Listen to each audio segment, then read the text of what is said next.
लुधियाना के सुनील और उसकी बीवी रीटा एक अच्छे और संपन्न परिवार से ताल्लुक रखते थे। एक दिन रीटा की भाभी उसके घर आती है। रीटा, तुझे तो पता है तेरा भाई कुछ नहीं करता, ऊपर से 2 बच्चों की जिम्मेदारी, बेटी भी बड़ी हो गई है। तू तो बुआ है, कुछ मदद कर सकती है तो कर देना। कहाँ पैसे हैं भाभी, बस समझ लो किसी तरह हम लोग भी दिन काट रहे हैं। 2 ही तो कार है और मेरी बेटी भी बड़ी हो रही है। अब उसके लिए कार लेनी है तो 10 लाख का खर्चा तो लग ही जाएगा। तभी वहाँ सुनील आ जाता है।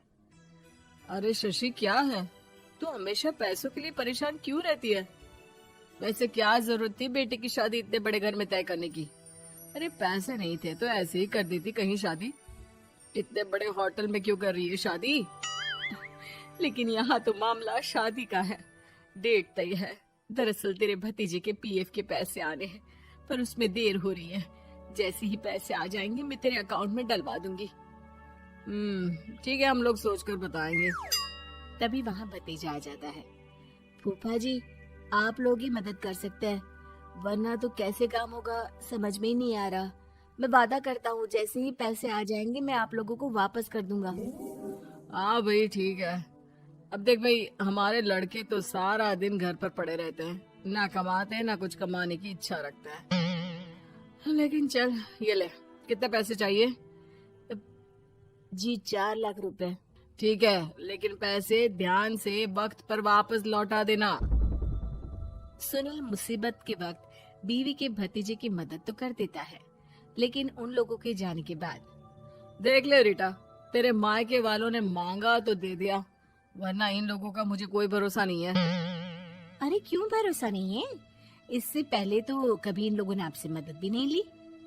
हाँ, ली तो नहीं, लेकिन पैसे की किल्लत ही रहती है ना इन लोगों के पास। अरे ठीक है ना, नहीं लौटा पाए तो भतीजे के ससुराल से निकाल देंगे। सुना है बड़े घर में शादी हो रही है। सुनील और रीटा पैसे तो दे देते हैं, लेकिन अगले रोज ही। हाँ भाई साले साहब, क्या हाल है? ठीक हूँ जीजा जी। क्या बात है, सालों बाद आपका फोन, जरूर कोई बात होगी, बताइए ना। अरे वो तेरी बड़ी भाभी आई थी, बेटी की शादी कर रही है ना, तो पैसे लेने के लिए मैंने दे दिए 4 लाख। सोचा भाई किसी गरीब की बेटी की शादी हो रही है, पुण्य मिल जाएगा। अच्छा किया जीजा जी, उनका बेटा बहुत मेहनती है, जल्द ही लौटा भी देगा। वहीं रीटा भी फोन करके हर किसी को पैसे देने की बात करती है। रीटा की भाभी शशि के पास उसके भाई का फोन आता है। तूने सुनील से पैसा लिए हैं क्या? नहीं भाई, सिर्फ बात की है, बोल तो रहा है कि दे देगा। वो लोग मदद करने वालों में से नहीं है, और मदद कर भी दे लेकिन समाज में गा गा कर हालत बुरी कर देते हैं। अब गाने दीजिए ना भाई, मैं क्या कर सकती हूँ, मेरे पास कोई ऑप्शन भी तो नहीं है। बेटी की अगले हफ्ते शादी जो है। शशि की बेटी की शादी हो जाती है, लेकिन शादी के 1 महीने बाद ही सुनील का फोन भतीजे के पास आता है। हाँ भाई, शादी तो हो गई हम लोगों की दुआ से। अब देख, ऐसा ही फायदा होता है पैसे वाले रिश्तेदार हो तो। तेरे वक्त पर हम कैसे खड़े हो गए थे, लेकिन अब पैसा लौटा दे भाई। जी, मैंने पीएफ के लिए अप्लाई कर दिया था, उसकी नोटिफिकेशंस मैं आपको भी भेज देता हूँ। मुझे लगता है 10 दिन में पैसे आ जाना चाहिए। जैसे ही पैसा आएगा मैं आपके अकाउंट में डाल दूंगा। और ना जी ना, कोई नोटिफिकेशन नहीं चाहिए, पैसा चाहिए, पैसा।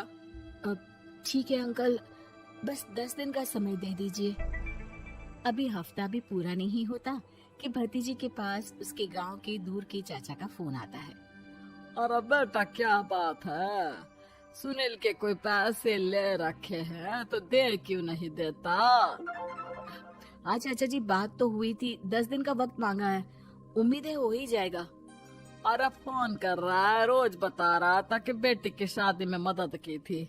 अब क्या है ना, भले ही शादी 10 दिन रोक देते, लेकिन सुनील से मदद नहीं लेनी चाहिए थी। याद है ना, मधु की मदद करके कितना बदनाम कर दिया था उसने पूरे घर को सोसाइटी में। हाँ चाचा जी, मैं भी यही सोच रहा था कि उन लोगों से मदद नहीं लेनी चाहिए थी। कई लोगों के फोन आ चुके हैं। वही रीटा अपनी भाभी को फोन कर देती है। क्या है भाभी, कब पैसे लौटाओगी? पता है ना ये कितना बोल रहे थे, तुम्हारे बोलने पर मैंने पैसे दिए हैं। भाभी अब तो आपके बेटे की कार बेच दो और हम लोगों के पैसे दे दो। अरे लेकिन रीटा, बात तो 3 महीने की हुई थी ना, अभी तो 2 महीने भी नहीं हुए पैसा लिए, थोड़ा तो सब्र करो। नहीं नहीं भाभी, वैसे मेरा बेटा टिक्कू आ रहा है आप लोगों के घर रहने के लिए, उसको अच्छे से खिलाना पिलाना, समझी? भाभी को समझ में नहीं आता कि वो क्या करे। वो बेटे से बात करती है। अरे माँ, इन लोगों से मदद लेकर सच में बहुत बड़ी गलती कर दी। मुझे खुद समझ में नहीं आता कि कैसे इन लोगों के पैसे जल्द से जल्द दे दूं। तभी डोरबेल बजती है और रीटा का बेटा टिक्कू घर में आता है। आओ बेटा, मामी के घर पहली बार आए हो रहने? आप पापा बोल रहे थे कि आप लोग पैसे का ब्याज तो दे नहीं पाओगे, तो तब तक मैं यहीं रह लूं। और हाँ, मैं एसी के बिना नहीं सो पाता। आप लोग अपना देख लेना और पैसे जल्दी लौटा देना, क्योंकि मैं थोड़ा जल्दी जाना चाहता हूँ। रीटा का फोन शशि के पास आता है। भाभी, पैसे कब तक दोगे? बेटे की विदाई के बाद शशि के घर का माहौल बिल्कुल बदल जाता है।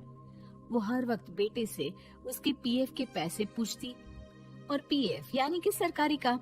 आजकल में पूरा 1 महीना और बीत जाता है। भाभी, मैं और ये अमेरिका जा रहे हैं, घूमने के लिए पैसों की बहुत जरूरत है। रीटा, मैं पूरी कोशिश कर रही हूँ कि जल्द से जल्द पैसे का इंतजाम कर दूं, लेकिन पक्का नहीं बोल सकती। तभी सुनील का फोन भतीजे के पास आता है। देख माना 3 महीने की बात हुई थी पैसे लौटाने के लिए, लेकिन अभी मुझे पैसों की काफी जरूरत है। मैं अमेरिका जा रहा हूँ, तो पैसे मैंने किसी से ब्याज में पकड़ लिए हैं। तू हर महीने 4 लाख का 20,000 ब्याज डाल देना मेरे अकाउंट में। सुनील फोन रख देता है, लेकिन भतीजा काफी परेशान हो जाता है। वो ऑफिस से शाम को घर आता है कि माँ पूछती है, क्या हुआ बेटा? बेटा माँ को सारी बात बता देता है। माँ भगवान के सामने हाथ जोड़कर खड़ी हो जाती है और रोने लगती है कि तभी बेटे का मोबाइल पर मैसेज बजता है। माँ, पीएफ के पैसे आ गए। और वो ऑनलाइन ही सुनील के पैसे वापस कर देता है। भला हो भगवान का। लेकिन आज एक बात तो समझ में आ गई, मदद हमेशा उन लोगों से लो जो मदद के बदले आपसे मदद में दी गई रकम ही वापस लें, ना कि सब